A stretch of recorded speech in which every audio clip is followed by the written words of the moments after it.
పోడు భూములపై మంత్రి కొండా సురేఖ సమీక్ష నిర్వహిస్తున్నారు. ఈ సమావేశానికి అటవీ శాఖ ఉన్నతాధికారులు, సీఎఫ్లు, డిఎఫ్ఓలు హాజరయ్యారు. మంత్రి సీతక్క కూడా సమావేశంలో పాల్గొంటున్నారు. ఈ మధ్యకాలంలో పోడు భూముల విషయంలో రైతులు అధికారులతో గొడవ పడుతున్న ఘటనలు వెలుగుచూశాయి.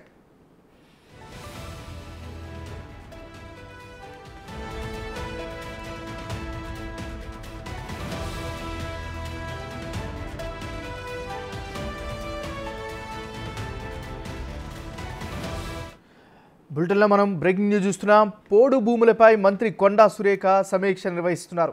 ఈ సమావేశానికి అటవీ శాఖ ఉన్నత అధికారులు, సీఎఫ్లు, డిఎఫ్ఓలు హాజరయ్యారు. మంత్రి సీతక్క కూడా ఈ సమావేశంలో పాల్గొంటున్నారు. ఈ మధ్యకాలంలో పోడు భూముల విషయంలో రైతులు అధికారులతో గొడవ పడుతున్న ఘటనలు వెలుగుచూశాయి.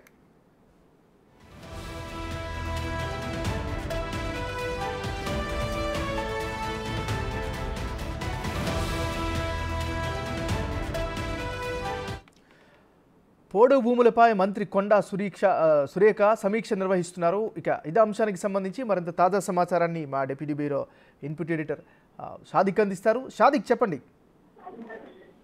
ఎంఎన్ఆర్ కాంగ్రెస్ ప్రభుత్వం ఈ పోడు భూముల సమస్య పైన పరిష్కరిస్తామని ఎన్నికల్లో హామీ ఇచ్చింది. ఆ మేరకు మేనిఫెస్టోలో కూడా పొందుపరచడం జరిగింది. సో ఈ మేరకు పోడు భూముల సమస్యల అధ్యయనం చేసేందుకు గాను ఇప్పటికే ఒక కమిటీ కూడా ఏర్పాటు చేసే యోచనలో ప్రభుత్వం ఉంది. ఇందులో భాగంగా అటవీ పర్యావరణ శాఖ మంత్రి కొండా సురేఖ ఈ పోడు భూముల సమస్య పైన కూడా సమీక్ష సమావేశం నిర్వహిస్తున్నారు. ఈ కార్యక్రమంలో మంత్రి సీతక్క, అటవీ శాఖ ప్రిన్సిపల్ సెక్రటరీ వాణిప్రసాద్ తో పాటుగా డోబ్రియల్ ఉన్నతాధికారులు అందరూ కూడా సమావేశంలో పాల్గొనడం జరిగింది. ప్రధానంగా చూసినట్టయితే సీతక్క కూడా ఈ యొక్క సమీక్ష సమావేశంలో పాల్గొనడం అనేది ప్రాధాన్యత సంతరించుకుంది. ఎందుకంటే గిరిజన సంబంధించినటువంటి ఈ మంత్రి కనుక పోడు సంబంధించినటువంటి వ్యవహారంలో చాలా మట్టుకు అనేకమైన పోరాటాల్లో కూడా భాగస్వామ్యమైనటువంటి సీతక్క ఈ సమావేశంలో ఉండాల్సిందని కూడా ప్రభుత్వం నిర్ణయించిన జరిగిలా ఈ సీతక్క కూడా ఈ సమావేశాల్లో పాల్పంచుకోవడం అన్నది ప్రాధాన్యత సంతరించింది. రాజకీయ వర్గాల్లో కూడా చర్చనీయాంశంగా మారినప్పటికీ ఇది మాత్రం పోడు సంబంధించిన అంశాల్లో ప్రభుత్వం మాత్రం చాలా కృత నిశ్చయంతో ముందు పోతుంది. పోడు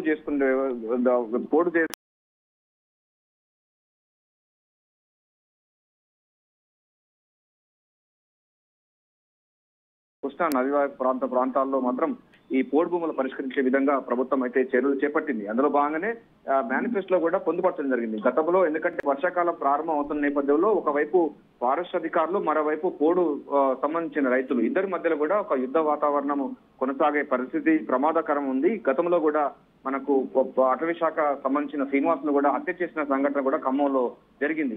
అటువంటివి మళ్ళీ పునరావృతం కాకుండా ఉండే విధంగా ప్రభుత్వం అయితే ఇప్పటి చెల్లి కూడా పూర్తి స్థాయిలో అయితే ఫోకస్ పెట్టింది.